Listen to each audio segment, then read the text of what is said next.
Yeah, there's some familiar names, but Yvette Cooper's incredibly experienced. She was a minister in the last Labour government. She was Shadow Home Secretary. She was ferocious in taking on Theresa May, Amber Rudd in the kind of Ed Miliband era. And I think she was also very compassionate and thoughtful. Last time we had a migrant crisis, and it's sad we're having another one now. So I think it's a really good move, and it's quite rightly the kind of headline item from the last 24 hours in the Labour Party. In saying that, we also saw some other significant moves, didn't we? Wes Streeting to Health replacing John Ashworth, who seemed to have done a pretty good job during the pandemic.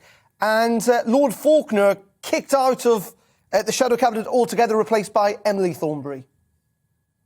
Well, I thought John Ashworth did a great job. He's quite a wily Westminster operator. He worked for Gordon Brown before becoming an MP, but I thought he did really well as Shadow Health Secretary. And there are times at the start of the pandemic when I'm afraid Matt Hancock was flapping around quite a lot, that John Ashworth made mincemeat out of him. So I'm really glad that John Ashworth is still in the Shadow Cabinet, and he's got an economic portfolio, and I think he'll make a big contribution. So what do we make of the overall picture of this? There's lots of speculation this morning that this is a shift to the right by Keir Starmer. Is that your reading of it?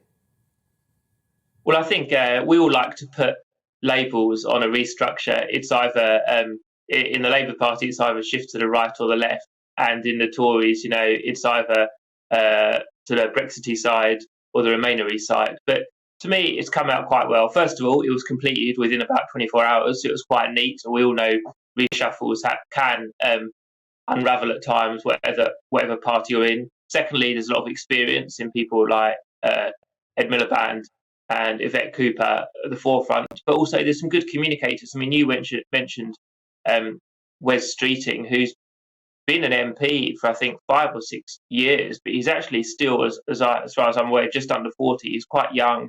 He's a good communicator. He's a thoughtful guy. He's certainly on the modernising wing of the party, absolutely. He's been quite involved with progress. But then if you look at someone like Lisa Nandy, for example, her political background is quite different. She served under Ed Miliband. She's the MP for Wigan. So I'd be wary of putting too many labels on this. I think it's what the Labour Party should be, which is a broad church.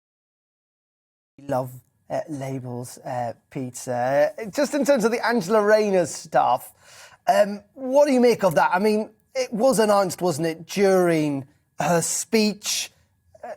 Was that necessary? Was this Keir trying to stamp his authority? Of course, they had a pretty big run-in the last time he tried to reshuffle his shadow cabinet.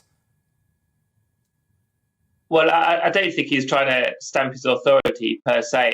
I think in terms of the timing of a reshuffle, you're absolutely damned if you do and damned if you don't. We're all conscious the last Labour reshuffle went on for a day or two, as I remember it. This one was dealt with quite quickly.